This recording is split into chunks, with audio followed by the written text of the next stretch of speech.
coffee. Yeah, And I know. like 2 or 3 at best. Right, right. And nothing's more upsetting than when you spend $8 and you get a Terrible cup of coffee. yeah. That's very bothersome. So true. Very true. Without a smile. Yeah, exactly, exactly.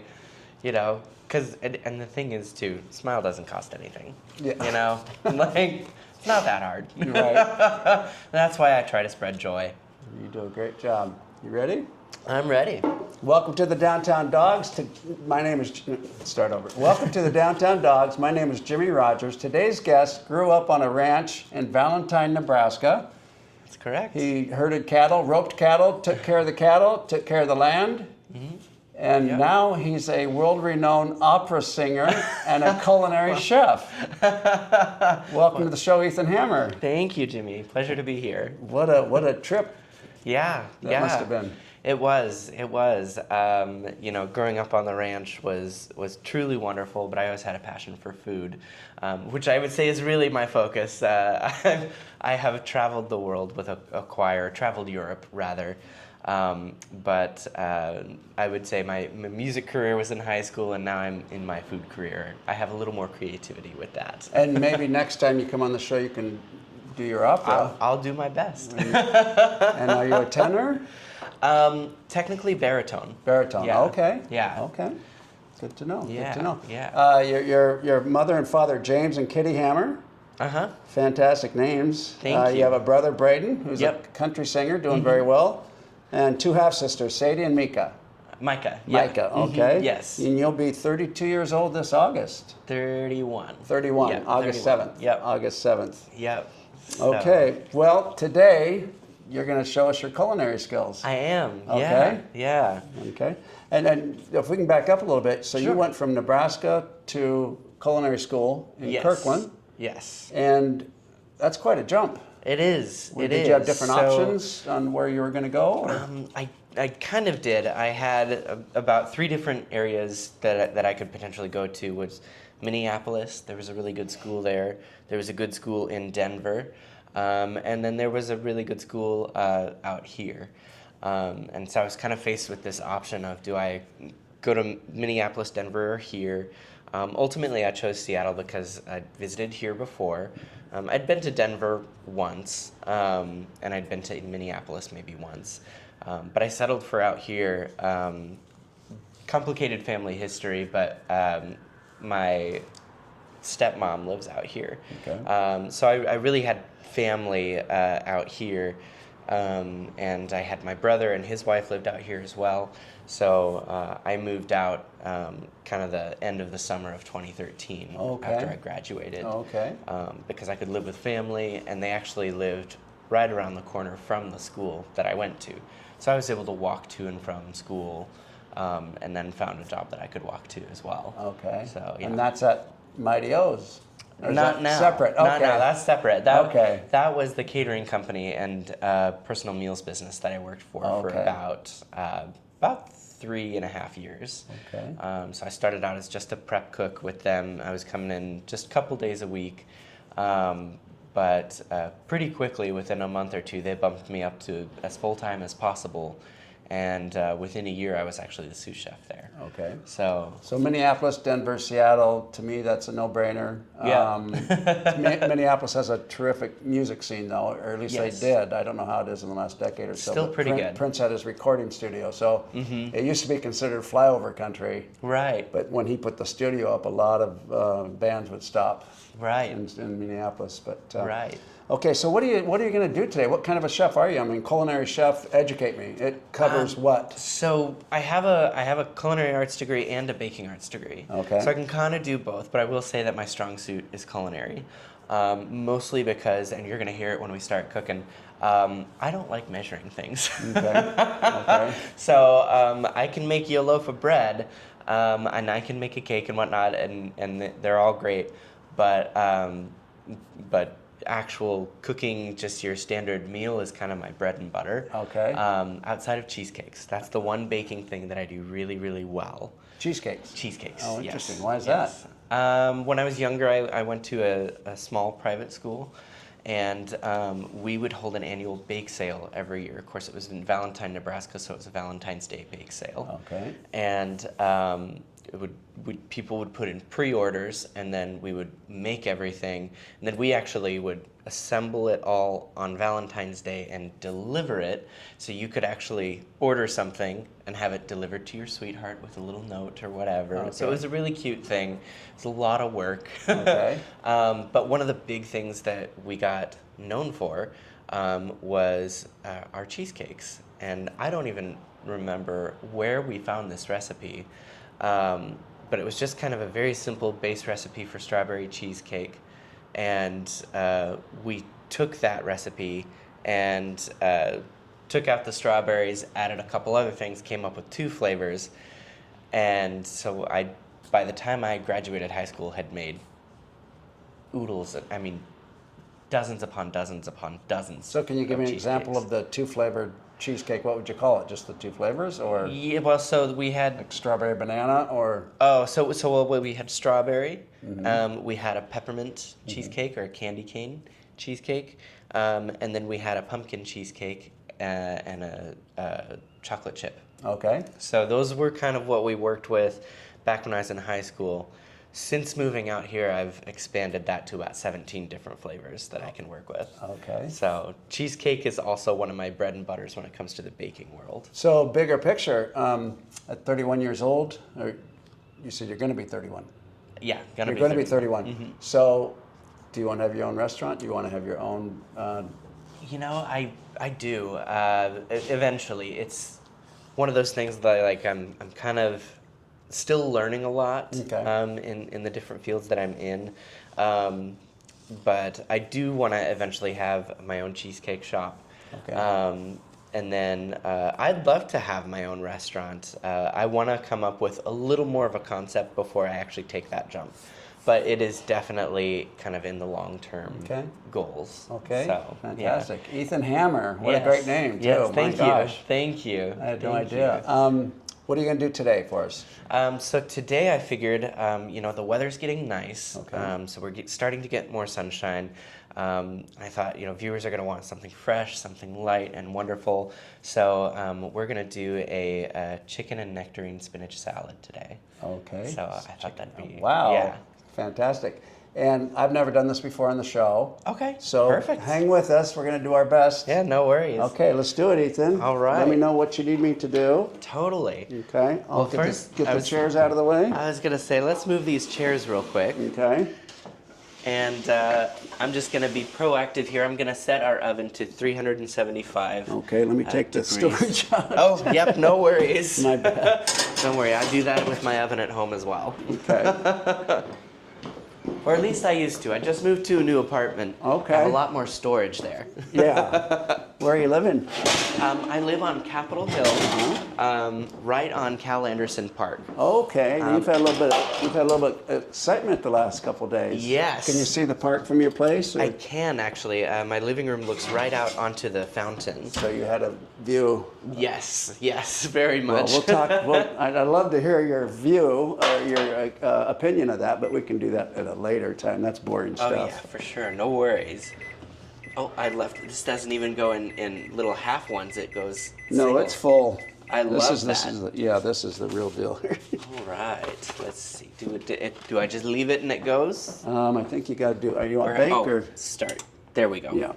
Okay. I never know if it's going to be a thing of some ovens you just hit bake and you set the temp and you let it sit and then it goes ding and it starts, and then others it actually you have to push the start button. Sure. So I never know which one's which. Okay. So I wasn't sure what you had, so I went ahead and brought everything with me. Okay. That we're going to need for this. I'm going to stand back here and make sure everything goes okay. Sure. So the first thing I've got is I went ahead and picked up 2 bags of washed, ready-to-eat spinach from Safeway. Okay, you want me to get those open? Yeah, that'd be great.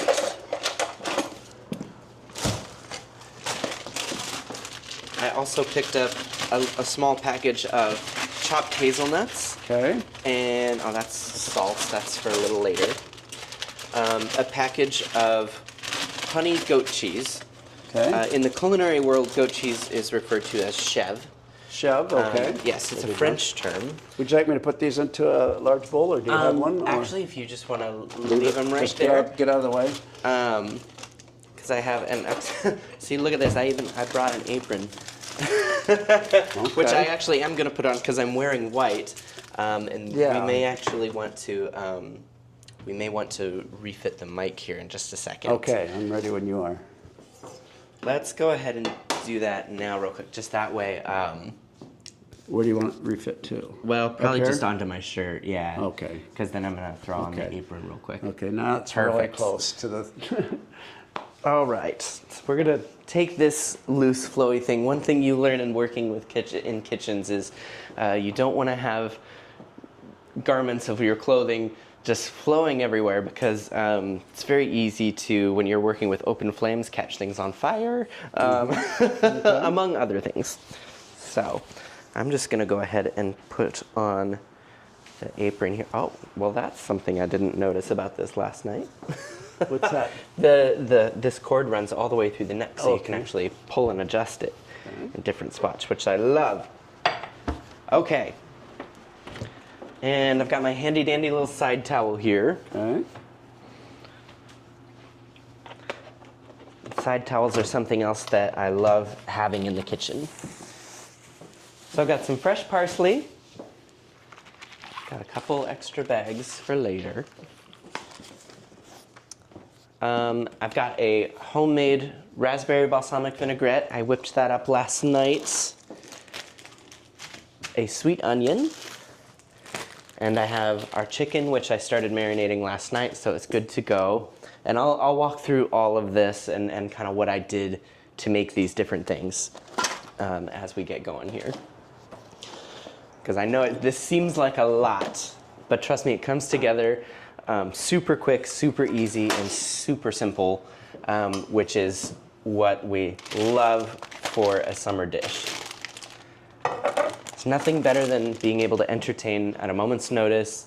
Really, to make this, you only need, if you have all of the ingredients, you only need about an hour and a half total. So if you find out midday, oh shoot, I've got company coming over, don't worry, quick fix. This will have you set in no time. Got it. We actually used to make this recipe at the catering company when I worked there. And is it okay to turn this on? Yes. Okay. Oh, that's not good. Nope. We don't need that noise. No. There we go. All right, so I'm gonna go ahead and line my pan here. This is still preheating. Say again? Do what? What'd you say? It's. This is still preheating. Yes. Okay. So we've got a little time there. What'd you set it at, Ethan? 375. Okay. Typically, I used to work with convection ovens, so my recipe said 350. The difference between convection and a conventional oven, which most people have conventional ovens at home, is that on a convectional oven, you have a fan that's actually circulating the air and it's going to cook things faster. So a lot of times, if you're reading your standard recipe, those are set for conventional ovens, which is the standard most people have. If you have convectional, you want to adjust your temperature down 25 degrees. Okay. So for this, because you have the conventional oven, even though my recipe says 350, I'm going to adjust up because my recipe called for a convectional oven. 375? So 375. Yep. All right. Wow. Got my big, huge cutting board here too. You're running out of room. I know, but don't worry. I'm gonna get us organized here in about 1 second. My old kitchen, I didn't have a lot of space, so you'd be surprised with what I can actually work with. Okay. So, I've got some blueberries here that I washed last night. We're probably not going to use all of them, but I thought I'd have them prepped and ready to go. Chopped hazelnuts and some halves and pieces of macadamia nuts. I just took these individually last night, tossed them in a pan, and you just toast them until the macadamia nuts, you just toast until they start to get a little color on them. Let's see if I can show the camera here. So sorry guys, this is your close-up. I don't know if you can see. Perfect. But there's a little bit of color on these guys, and that's what you want. And for the hazelnuts, it's a little harder to tell. I normally do whole hazelnuts that I just crush lightly with a pan so you get larger chunks. All I could find yesterday was pre-chopped. Okay. So just toss them in a pan if you've got pre-chopped hazelnuts. Toast them just enough till they start to get a little fragrant. You'll be able to tell. The big thing is you just don't want to burn either of these. If you burn them, you got to start over. It really kills the flavor on fresh roasted nuts when you're putting them in something like a salad. But toasting them brings out a lot of really wonderful flavor. Toast, don't burn. Toast, but don't burn. So I usually just go on a medium heat. Medium heat, non-stick pan, and I just toss them right in the pan. So I'll let it sit for no more than 30 seconds at a time. No olive oil? No olive oil, just toast them dry. Okay. Because all you want to do is transfer the heat. You're not actually sauteing or frying them, just heating them up essentially. And there's a little technique. I'll show you the movement here, but it takes a little practice. So if you practice and you accidentally drop some stuff on the floor, don't worry, you should have seen the amount of hazelnuts that I got everywhere yesterday. But you just kind of do a little motion like that. And if you practice that a little bit, just start with some dry rice and practice doing little motions like that. It's easy to sweep up and clean up, but eventually you'll get to where as you flip, your food will kind of come out, cascade up, and then fall right back into your pan. Okay. It's also the same technique you would use to flip an egg, Okay. which my dad was really good at. I can do it, I just choose not to. Are your parents still with us? They are. They did separate when I was 2 years old. So I grew up with divorced parents. My mom remarried, and my stepdad is the one that had the ranch. And so we actually run his cattle. There's my mom's ranch that I grew up on. That's the river that I mentioned. And so now they have this ranching operation kind of between South Dakota and Nebraska. But yeah, so parents are still with us. They're all doing well. Dad lives about a 2-hour drive away. So when I go home to visit family, it's really easy. I just drive a couple hours up to see Dad, drive a couple hours the other way to see Mom, and it works out perfect. Great. I've got some crumbled goat cheese here. This is Chev, as I mentioned earlier. I do, for this salad, get the one that's infused with honey. I like the flavor of it a little bit better. It's not as stringent as your standard classic goat cheese. Just mellows out the flavor a little bit more for me, and I think it pairs really well with the fruit that we've got going on in this salad. Some fresh parsley. I've got 3 nectarines here, and we'll take care of those here in just a second. I'll show you what we're going to do with those. I've also got an onion. This is a sweet onion, and I thought I'd show you a fun technique. Really good, quick, easy way to cut these. I'll explain how I peeled it as well. And last but not least, we have our chicken and we have our spinach. So now that I've explained what we have, let's go ahead and get into it. So the chicken is really easy. I've got 4 boneless, skinless chicken breasts in here. You can use any kind of chicken you want. I use the chicken breast because that's what most people gravitate towards these days. My personal preference, I love chicken thighs. I sometimes get easily distracted. The wonderful thing about chicken thighs is you can accidentally overcook them, and they're not gonna dry out. So they're very forgiving when it comes to distracted cooking. So I really love those. They are a dark meat, so to me they have a little more flavor as well. But chicken breast works just fine as well. And I just use a standard boneless, skinless chicken breast for this. Now, what I did was mix about half a cup of whole grain mustard. You want whole grain Dijon mustard if you can find it. I get it at Trader Joe's, really easy to find, nice jar. Half a cup of soy sauce, if you've taken and you've brined your chicken breast beforehand, you can kind of cut the marinade in about half because you don't need as much salt if you've brined your chicken breast. I didn't with these, so I went ahead and did full strength. I also added about 3 garlic cloves and a little bit of pepper into this as well. And the chicken has not been cooked yet? Chicken has not been cooked yet. So I put it in this bag, and oh, you know what? I threw in a little bit of oil in here as well. Okay. When you're marinating chicken, or anything really, oil actually helps infuse that flavor and it helps it draw it into the meat.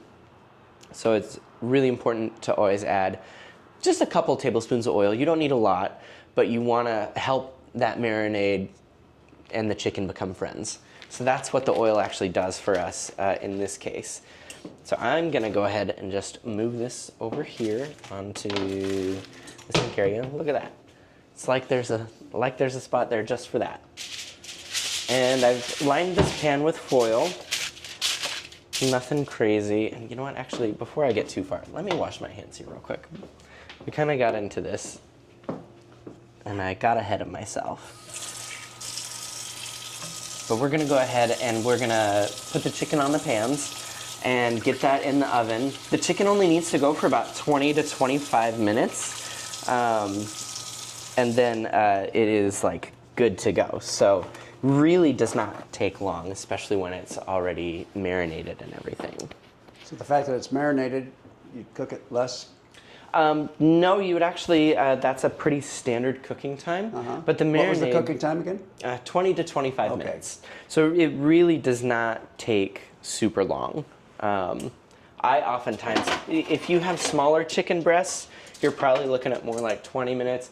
But if you've got those giant monsters of chicken breasts, which sometimes I end up getting at the grocery store, because it's just kind of luck of the draw with that, those ones you're gonna probably cook for more like 25. These ones I got at Trader Joe's yesterday, and so I think these are pretty average size. So they're probably gonna be more like 20 minutes, but we'll see how things shake out here. Ethan, as you're preparing and cooking, let's say a major restaurant wants to hire you. They watch the video and they say, "How do we get a hold of this guy? How do we hire?" Are you up for that? Would you want to put your phone number out there, or would you want them to just reach out to the show? Or yeah, honestly, if they want to reach out to the show and get a hold of me that way, that's great. They're more than welcome to reach out to me directly. I will say that I often don't answer phone numbers if I don't know who it is. Okay. Or text me. Texting me is a great way to get a hold of me. So I can certainly leave my phone number with you, or I can save for the camera or whatever. Absolutely. And also we'll have you on the show so they can always... Yeah, absolutely. I'd love to come back anytime. I'm having a blast. Great. So we're almost ready here. We've got our chicken all plattered up. It's ready to go in. And so this is good. So we're just gonna set this here and let that go. Our goat cheese, our toasted nuts, blueberries, all of that's ready to go. I'm just gonna set this bag of marinade in the sink. There's actually enough marinade left in here too. If you got to the point where you're cooking this and you have this left, you could actually kind of scrape it down to the bottom of the bag. You could top off the chicken breast with the rest of this marinade if you wanted, or you could throw this in the freezer. Next time you get another chicken breast, if it's just you for dinner, take this out of the freezer, thaw it out, pop in your chicken breast. If you let it sit for at least an hour, it's gonna bring in enough flavor and it's good to go. But I've showed a lot of people, just this chicken recipe alone is fantastic for a simple dinner. So if you're just wanting, you know what, I just want some quick frozen veggies, and you pop a chicken breast in this stuff, let it sit for an hour and do that. Beautiful, simple dinner, lots of flavor, you're gonna be so happy. Okay, so when it comes to cutting things, I'm gonna try to do this from the side. That way you guys can see what's going on here. Oven went off, so I'm gonna go ahead and pop these in, which is perfect because I want these to cook while we're doing the rest of this.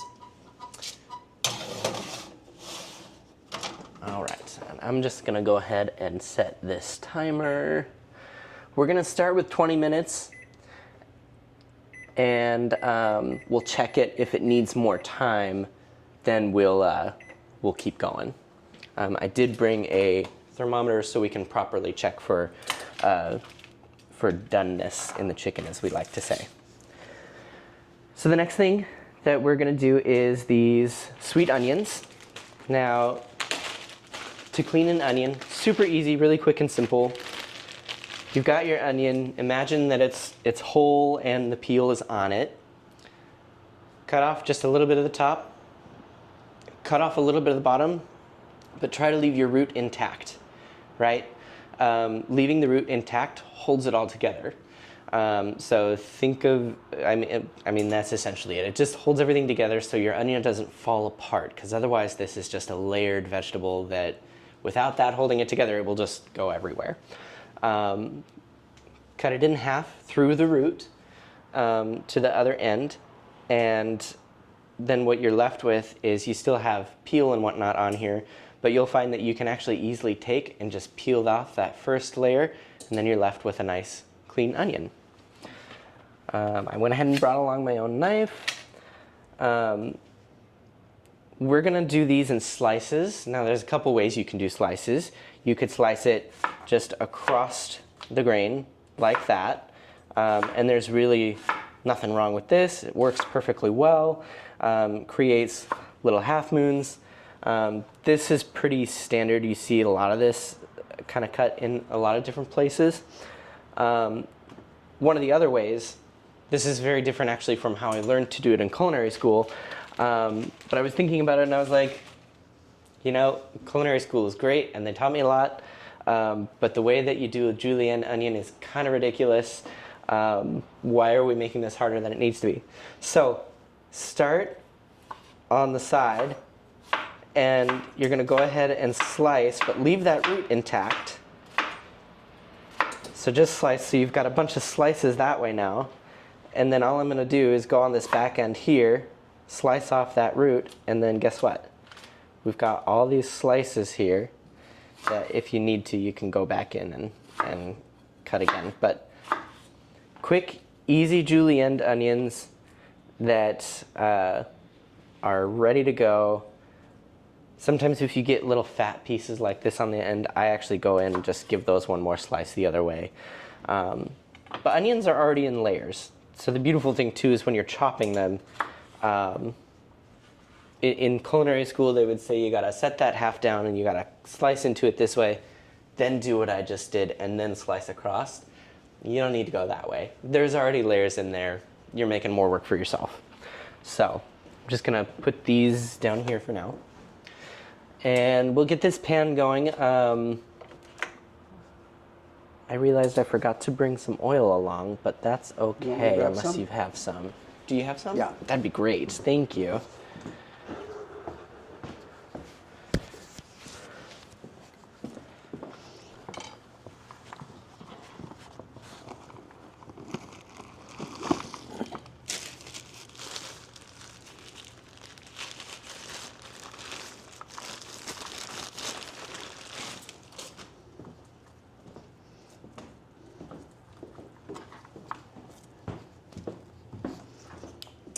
Oh, perfect. You are a savior. Thank you so much. So just gonna do a little bit of oil in the pan here. I've got it heating up, and we're gonna let that oil warm up a little bit. And all we're gonna do is caramelize these onions. Now these are sweet onions, so they're already pretty sweet on their own. We're just essentially giving them a quick saute to bring out some of that sugar. Cook them through a little bit. A lot of people actually have issues eating raw onions. So I really love these in this salad because if you do have issues eating raw onion, this is at least a little bit cooked, so it's going to be a lot easier for people that have issue with onion. Next thing we're going to do, I have my nectarines. I purchased these the other day to make sure that they were good and ripe, and they're most of the way there. They're not the ripest.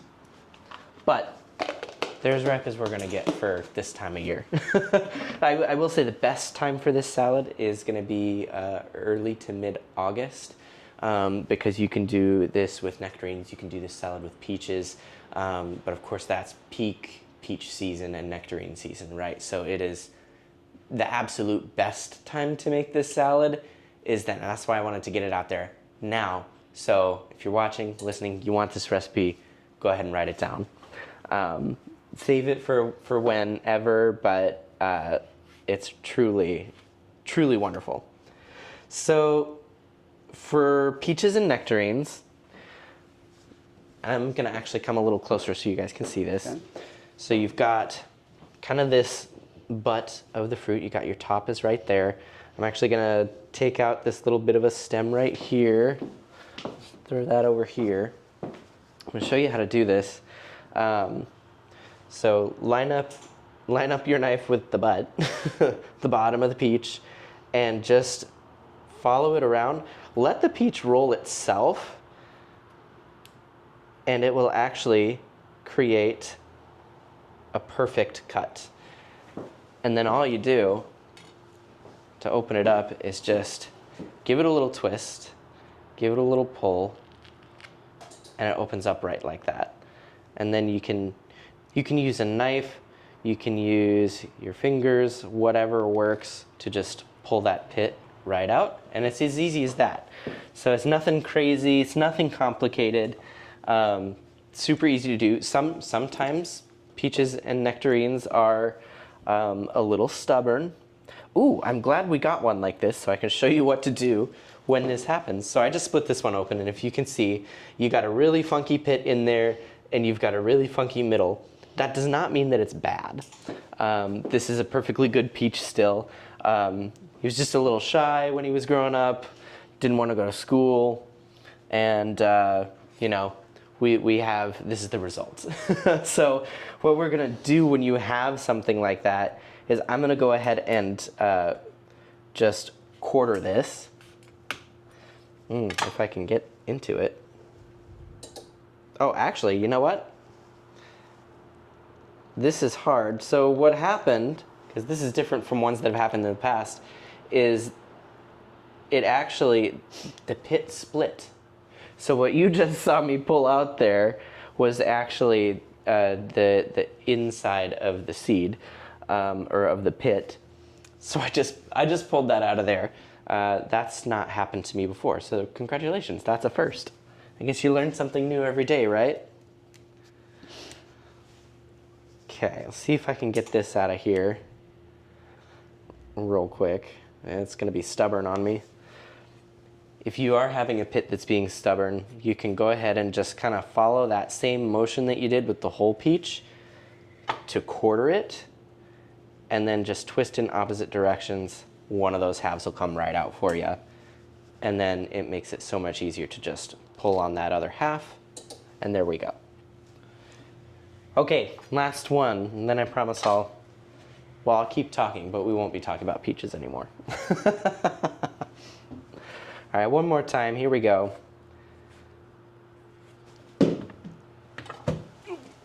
All right. That one had a real weird pit.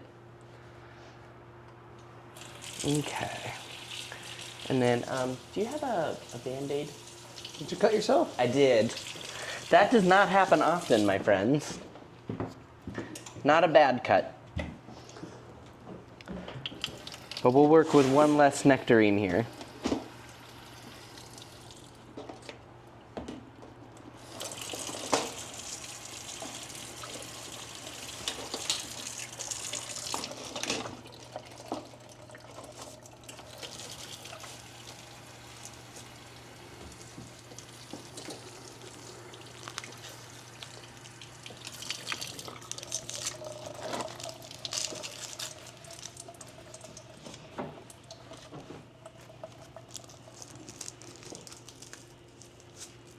Ooh.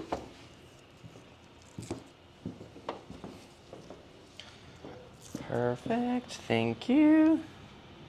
Just put that right over there. There we go. Is that good for now? Yeah, that'll be fine. Want to get another one on there, or? I'll get you another one. Okay. Thank you.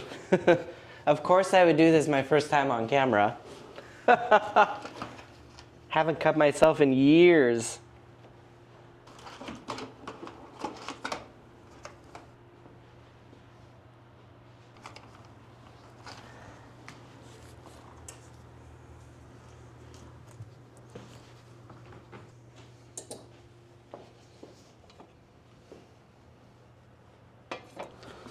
Okay, I am gonna go ahead and throw these onions in real quick because these are ready to go.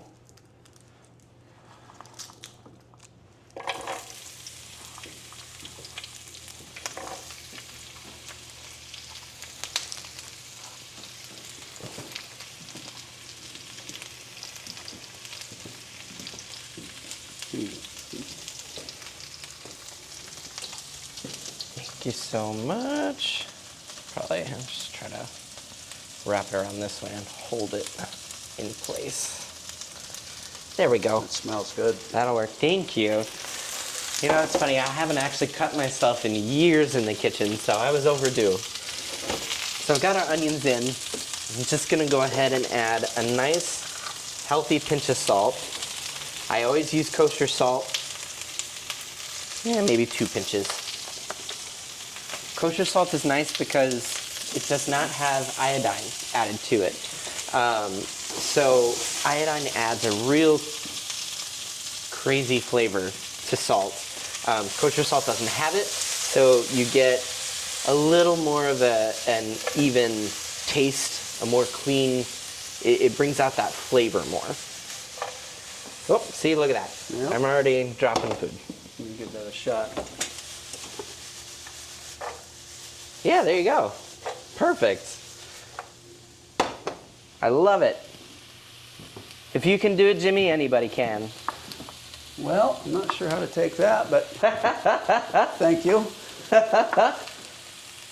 Well, I always say if I can do it, anybody can, right? So, if I can do it, you can do it, anybody can do it, right? That's right. All right, so I'm going ahead and slicing these nectarines into slices. I try not to go too thick because I want them to be nice and easy to manage on the salad. And those are ready to go. Last but not least, oh, thank you. Yep. All right, I'm gonna give these another little quick flip, flip. There we go.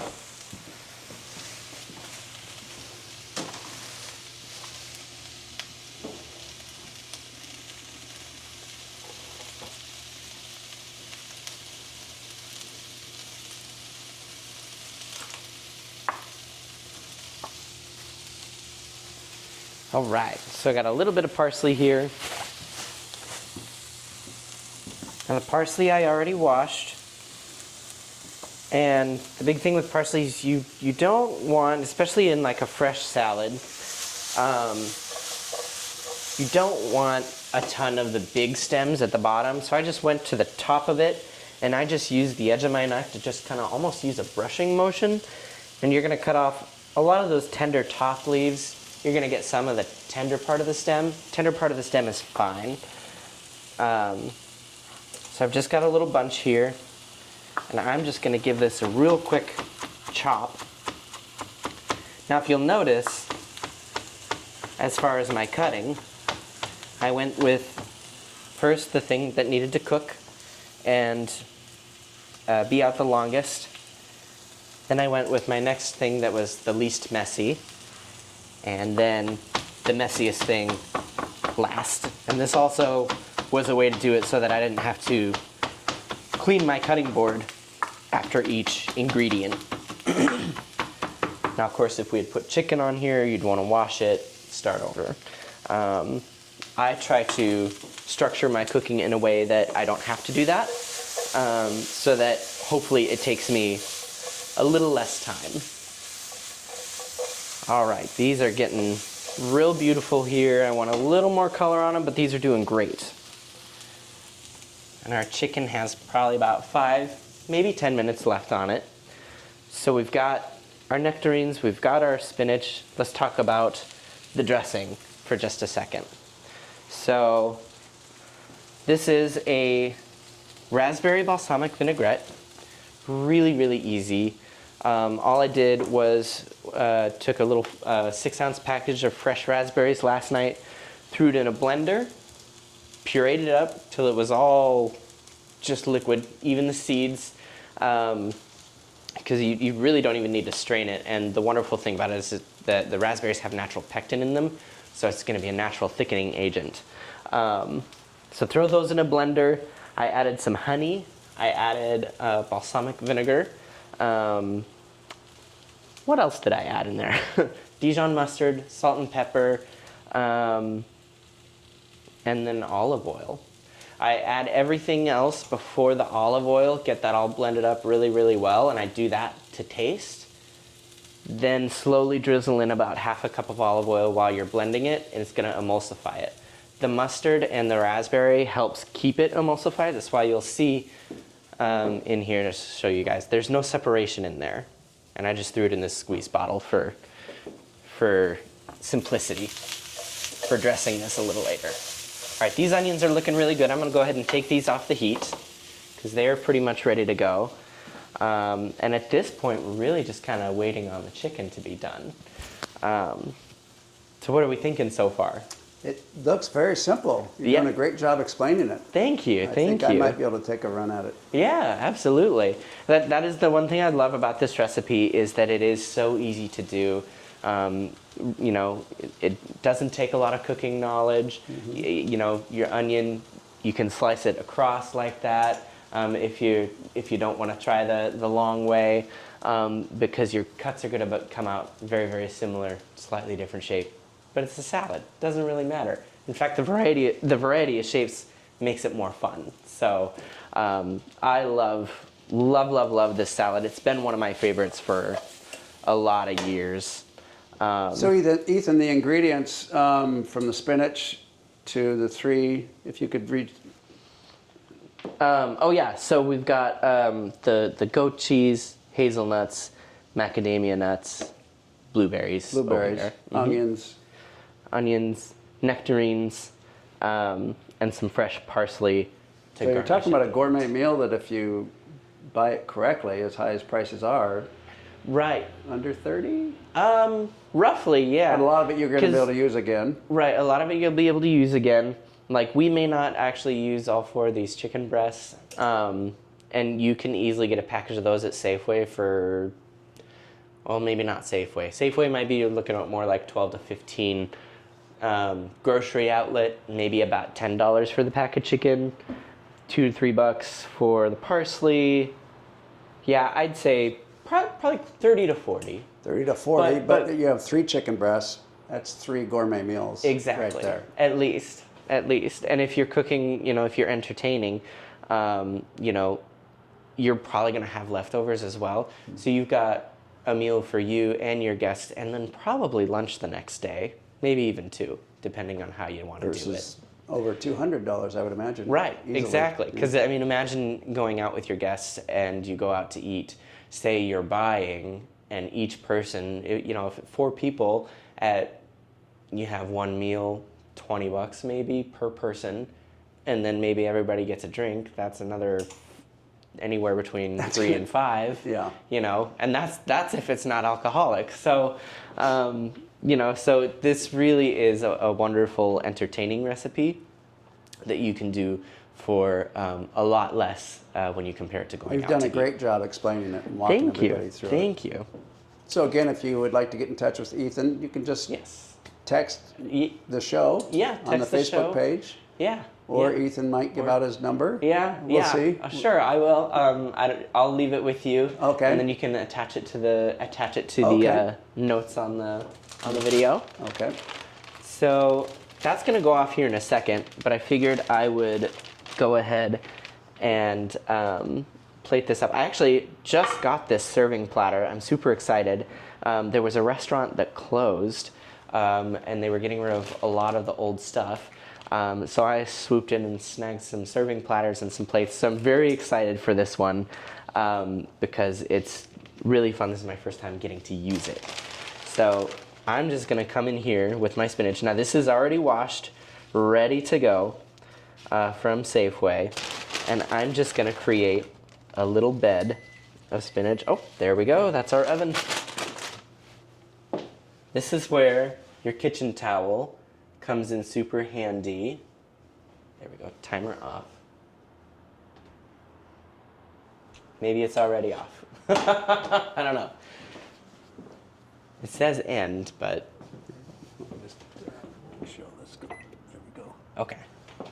Because I just want to make sure it didn't actually turn off the oven just in case. But so I'm going to use my towel, pull this out real quick. And then we're gonna temp check this. We're looking for a temperature of, you want chicken to cook all the way to 165 degrees, but when you just pull it out of the oven, you can temp it up to 160 because carryover cooking is gonna take it that last 5 degrees for boneless chicken. If you have bone-in chicken, you can actually go to 155 because the internal bone is still hot. It's gonna continue cooking that chicken another 10 degrees. And again, we're looking for 160. Okay. 160 on the thermometer. It's going to carry it up another 5 degrees over the next couple minutes. So let's have a look. And you want to insert it right into the center. And looks like we're sitting at about 128 on that. Let's check some of these smaller ones here. So should we have kept the oven on? Yes, but that's okay. I can always just pop that on real quick. So that breast is about, oop, I went a little too far there, so I wasn't paying attention. So that breast is about 158. So it's got a couple more degrees to go. Press bake, maybe. Yeah, Or start. there we go. And we didn't lose too much temp there, so that'll be just fine. Okay, and that one has a little while to go too. So we're gonna go ahead and stick this back in the oven for that last Probably could have 5 added minutes. 20 degrees with the convection. Yeah. The convection really does play a huge role in how quickly something cooks. Now, some ovens in modern apartments actually have a dual oven. So mine, for example, is one of those. So I've got standard conventional baking, and I also have convectional baking settings on it. So I can go in and choose which one I want. I just have to remember when I'm looking at a recipe to do that manual adjustment of up or down 25 degrees, depending on what the recipe says. But it still played a kind of role in to the use. apartment. Which apartment? Oh yes, it absolutely did. As I have a video of when I walked into the kitchen when I was touring, and I was like, oh, I think this is home. I knew it before I even saw anything else. I was like, this is the one for me. All right, so I'm gonna go ahead and go back in here with that. We'll let that go, and we're gonna go ahead and just assemble the rest of the salad. I'm gonna go ahead and set a 6-minute timer, because it's got to come up another.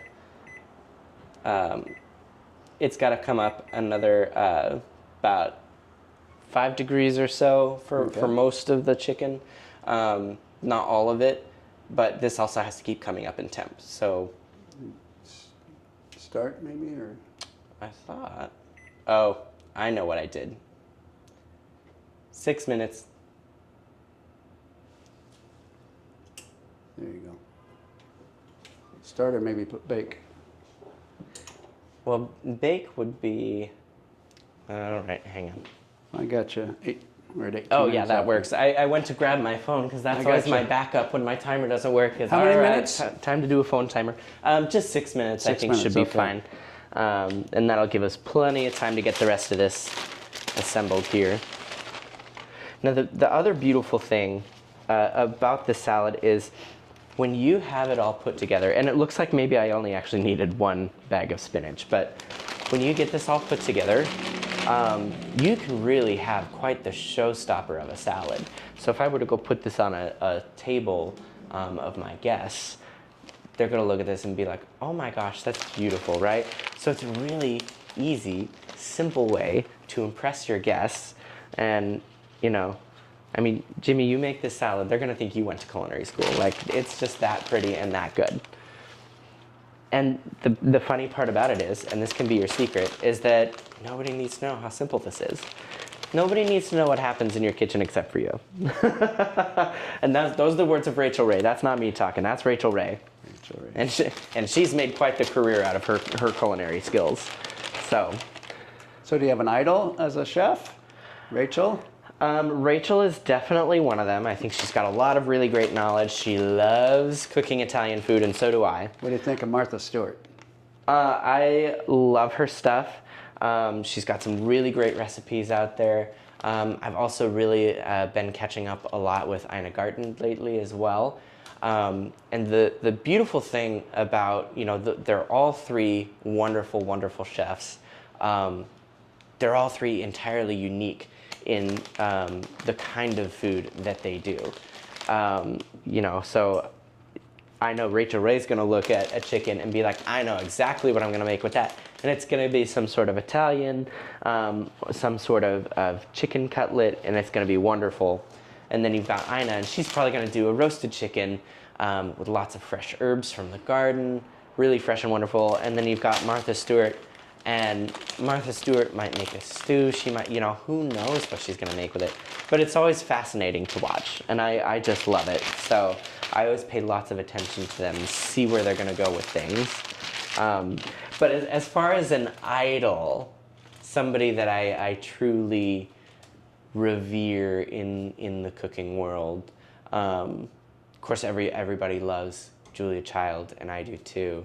So I think if I could meet anybody, I would want to meet her, because I would want to see what her, I mean, we know what her experience was like in France and learning cooking, because that wasn't her original thing, right? That wasn't what she was going to do with life. Do you remember? Well, she worked for the government for a large number of years. Right. And then she met her husband, Paul, and he actually made enough money that I when they moved to France, she really couldn't speak French, and so she started taking on little things and learning different things, hat making and whatnot. And she would play cards and was just trying to find ways to kill her time outside of exploring and learning the French language, and finally settled on that she loved food and decided to do culinary school, which is not dissimilar to how I ended up doing food. I just was very creative as a kid, wanted to make lots of things, and eventually it led to the career I have today. So, yeah. All right, we're gonna keep going on this here because our chicken is still cooking, but it's almost done. About 2 minutes. Perfect. Gonna grab our tongs here. So I'm just gonna take these onions, and you can see, I want you to see how they've roasted a little bit. They've got a little bit of color on them. They're cooked, but they're not cooked so much that they're like brown or anything. Olive oil, and I didn't catch the heat. Olive oil, a little bit of salt, medium-high heat. Yeah. So, you know, you don't have to go crazy. You just want it to cook relatively quickly, but not like super high heat. Then I'm just gonna take and plop this along just down the whole thing here, and, you know, make it as pretty or as not pretty as you want. I just like to make sure that everything is really spread out. Also, normally I would not use metal on this kind of pan, but these were the only tongs outside of the actual serving tongs that I brought, so we're making do. The reason you don't want to use metal on Teflon is that it can scratch the Teflon, which then kind of hinders your nonstick coating a little bit. So I'm trying to be real light about how much I'm actually scraping on the pan with that. Okay. So we have onions are on there.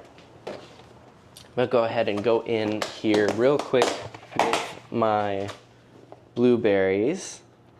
And I just washed these last night. They smell really good. And I'm probably not even gonna use all of them. I don't need a ton. Because we've got so much fruit that's already going into this.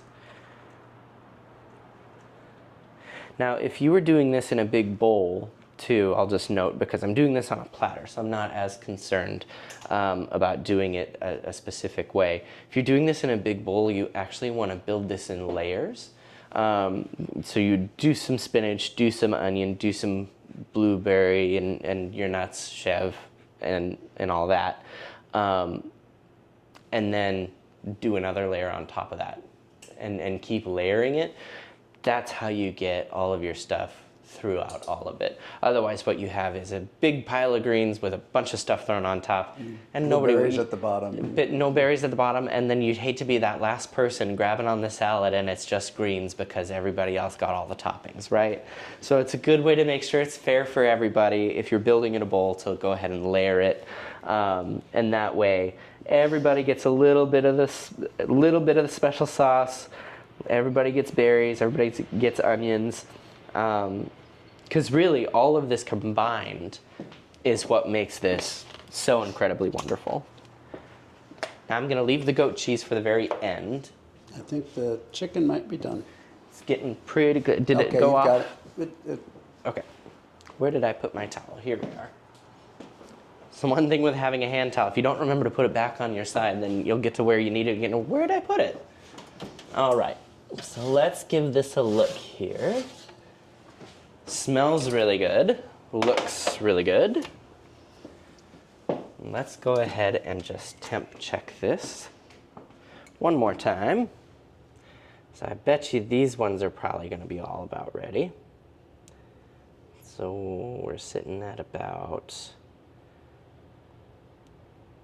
155-ish on that. And that one's sitting 160. So we've hit 160 on that one. You got 5 minutes of cook time. Yep, and we've hit 160 on that one. So these two smaller ones are ready to go, which is perfect. So we're gonna go ahead and pull those off. And I'm just gonna set them right on this platter here. They don't, actually I'm gonna put them in this pan. Because the pan is cool, that burner is cool, and that should be just fine.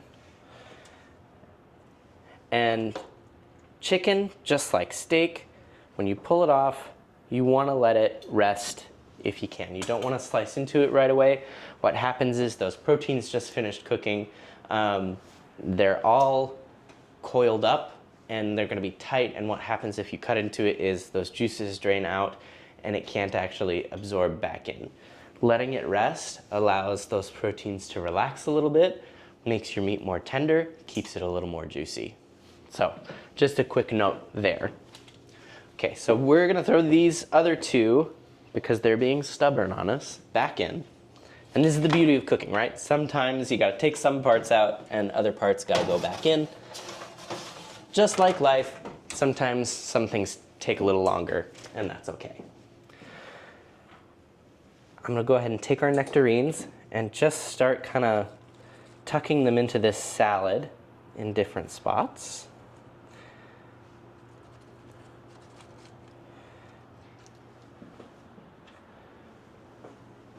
And I think it actually works out that we just have two.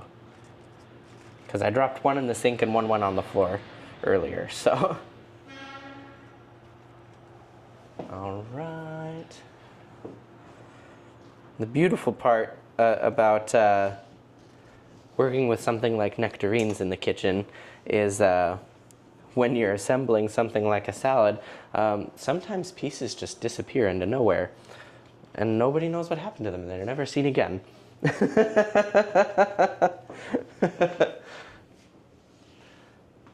All right. I think one of these pieces might be disappearing your way here in a second, Jimmy. I hope so. There you Read go. my mind. Thank you. Yeah. That's actually pretty good. That is pretty good. Okay. So now I'm gonna go ahead and go in with my nuts here. So I've got my macadamia nuts first. So I'm just gonna sprinkle a few of these. You don't need a ton. You can use as much or as little as you want, really. The nuts are really, they're not as much for flavor as they are for texture.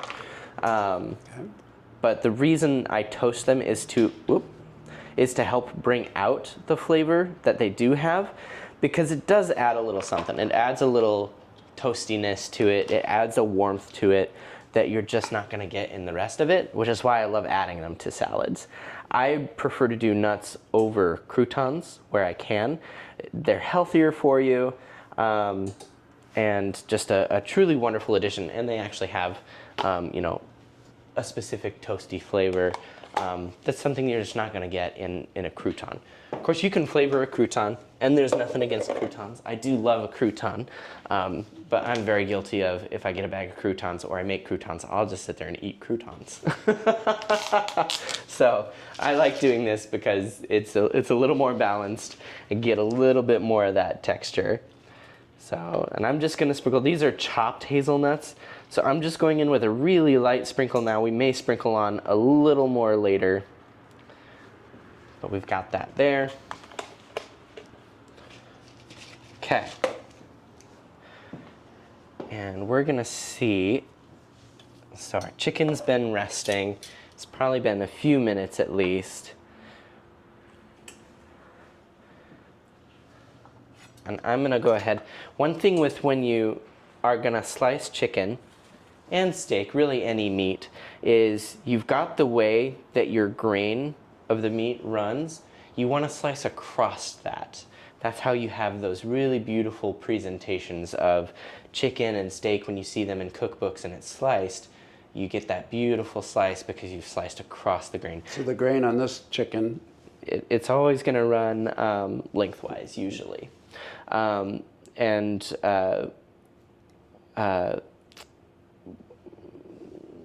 I trying to say? Let me show you here. So you can see when you slice right through it, you can actually see how that grain is running. So you'll be able to see it in the layers when you slice it. If you were to slice it with the grain versus against the grain or across the grain, it's actually gonna tear as you cut it. So this provides you with a nice clean cut. And so I'm just gonna go in, make our slices.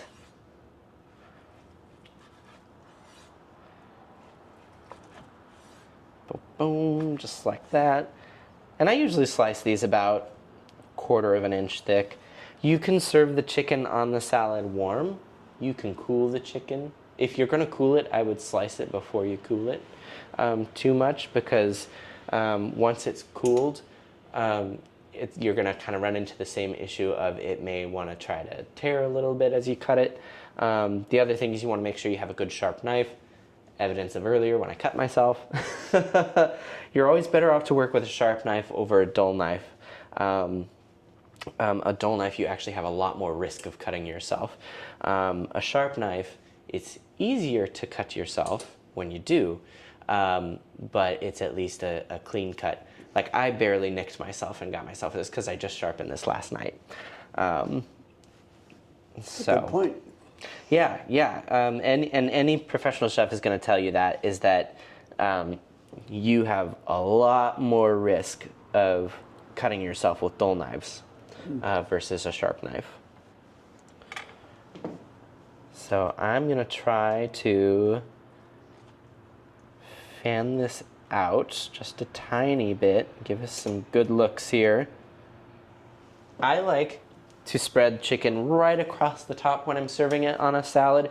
You've got a lot of wonderful other colors in there. And I also think it's time to check on our other chicken, because I almost forgot about it. you've got a lot of other colors in there. That chicken on the top is gonna just kind of pull it all together. It's gonna draw your eye across the plate. Now if you have a bowl, I oftentimes will still kind of go across the top or fan it out in a really pretty layout. But you know, food, when you're plattering it, it's your masterpiece. You do what you want to do. That's just what I like to do. All right, let's check on these guys real quick. We had them in there for another few minutes. Let's see how we're sitting. I almost want to bet you I'm going to have to put them back in, but we'll see. Because these guys are trying to take their sweet time. I think I am going to have to go back in, but not for much longer because we're about 156, 157 on these guys. So we're almost there.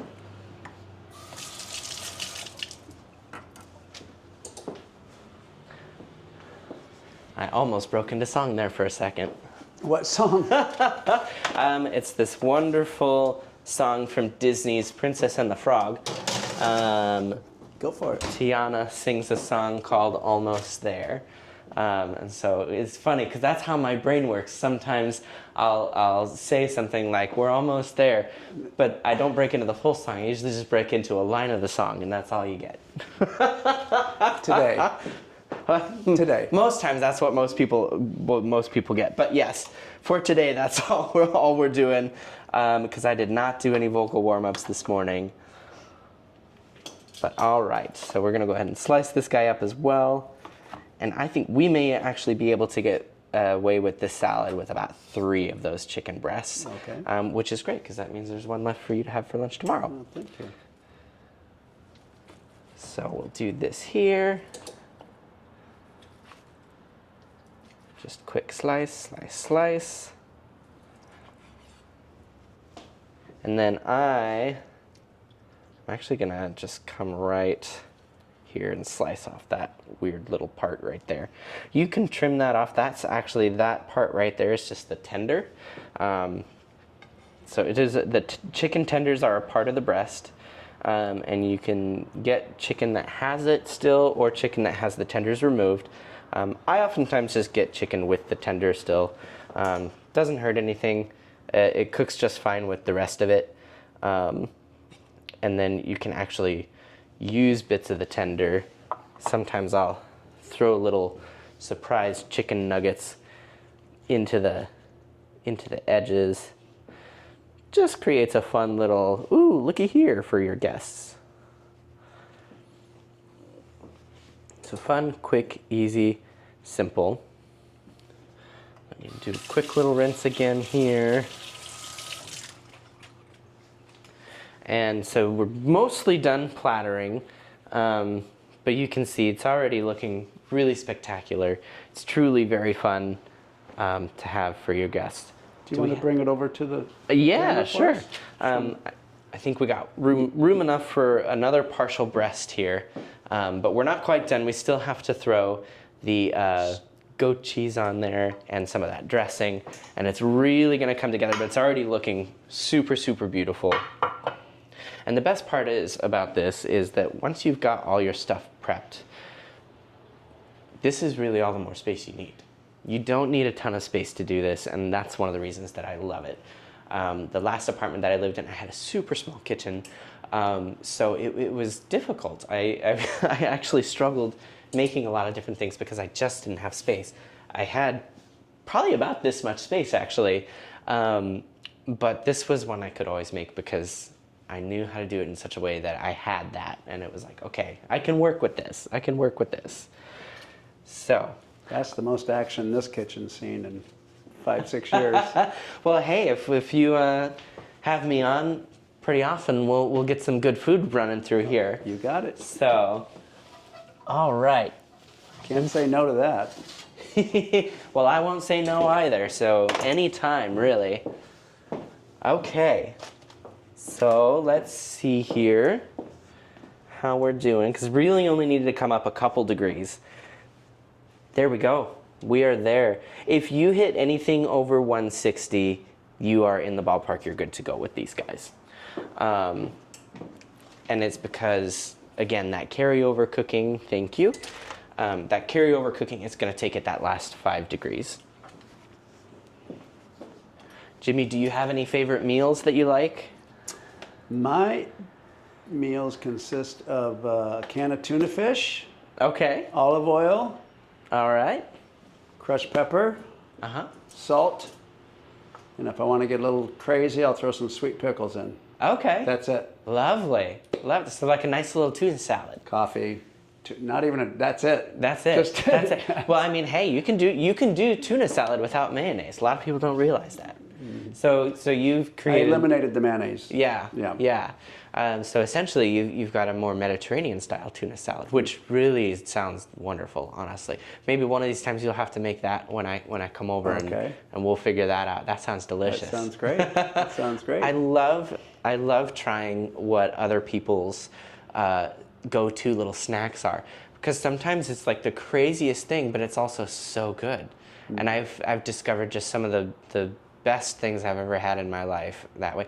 One thing my dad made me that he didn't make for me until I was probably in middle school, because I'd never heard of it. And most people, when I tell them, think it's absolutely insane and would never think about eating it or even trying it. But my dad used to make peanut butter and pickle sandwiches, Okay. which sounds kind of wild, doesn't it?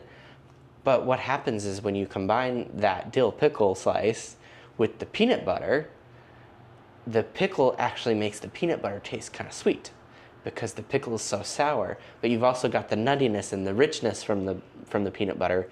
And I tell you what, you take a sandwich like that, throw a little butter on it, throw it in a pan, grill it, it's fantastic. I don't know how to explain it. It just works. It's crazy weird, but it's also delicious. Fantastic. So, yeah. Okay. I think this is still resting here. And let me just make sure. I think we've really got just about Let's show it everything one more used time, through. the finished product. It's pretty close. Pretty So I've close. still got like one more piece of chicken we're gonna throw on here, Okay. and then we're gonna throw on that goat cheese and the dressing and some parsley on the very end. I just want to make sure that this has actually rested enough. I think this smaller one is probably good to go. And you're gonna notice too, when you're munching on some of this chicken in a little bit, it's just so good, and the marinade adds such wonderful flavor. And the marinade again was? Just whole grain mustard, soy sauce, a few cloves of garlic, tiny splash of oil, and some pepper. And if there's any left over, you can keep it, you can freeze it. Yep. If there's any leftover, you can keep it, you can Throw freeze it on the it. salad, vegetables. It just make sure that, because you've had chicken in there, just make sure that whatever you're gonna do with it, you're gonna cook that final product. Gotcha. Because you want to make sure. I would tend to avoid putting it on vegetables, because at the point where a vegetable is cooked, it may not actually be hot enough that it's going to kill off salmonella, which is the one risk with raw chicken, right? So I would say if you're going to throw it on a meat, then great. If you're going to use that marinade for a vegetable in the beginning and you haven't put any raw meats into it, then absolutely. In fact, if you've used it for vegetables, you can freeze it and you wouldn't even necessarily have to cook it again. You could you could use it in salads, whatever you want, really. It's so versatile, and that's why I love it. Okay, let's get these last couple pieces on here. This is pretty hot, but that's good. Sometimes I really love putting like nice, fresh, hot chicken on a spinach salad, because what it ends up doing is if a lot of your ingredients are really hot, really warm, if you toss that together, you end up having more like a wilted spinach salad, which is wonderful. I've made wilted spinach salads before, and they are truly spectacular. And it wasn't anything that I ever realized I would make. Growing up, it was just beyond what I comprehended I could do with food, and it was a game changer. All right, we're gonna go in here now with our crumbled goat cheese. I go for a pretty rustic kind of crumble. So pretty large bits here. Goat cheese can be a very distinct flavor and very strong. This goat cheese in particular that I got has honey mixed into it, so it's actually a little softer than what some of your regular goat cheese texture might be.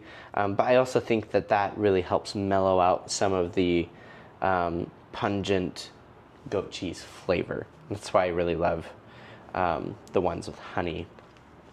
But you don't have to use ones with honey either. You can really, the best part about this is you can really customize it.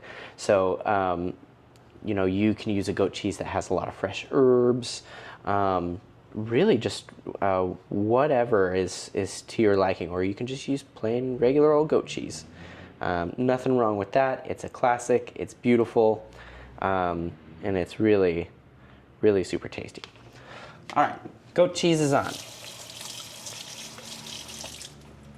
Last but not least, I'm just gonna give this a real quick shake, make sure that we're good there, and get some of that mustard off of there. I've shaken things up before and then gone like that, and then stuff went woo! So I always now aim down. So I'm just gonna go on here, real quick drizzle with this vinaigrette.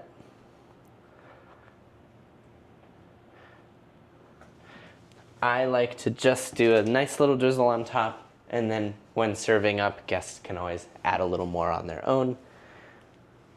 Quick little sprinkle of parsley, just for a little green color on that chicken. And we are gonna do one last little pass with the hazelnuts right on top. Again, it's gonna add that little pop of color. This is almost like topping with sesame seeds when you're cooking in Asian cuisine. It adds just a little bit of color, a little bit of texture there, right on top. And there we have it, you guys. Spinach nectarine chicken salad. Fantastic. And this is really, we'll do a final show look here. Really, truly wonderful showstopper for any summer dinner party. So. Ethan, thank you so much. Oh, you're so welcome. Valentine, Nebraska. Yes, thank the you for heart of having Seattle. me. This is Ethan Hammer. Yes. My name's Jimmy Rogers. We are the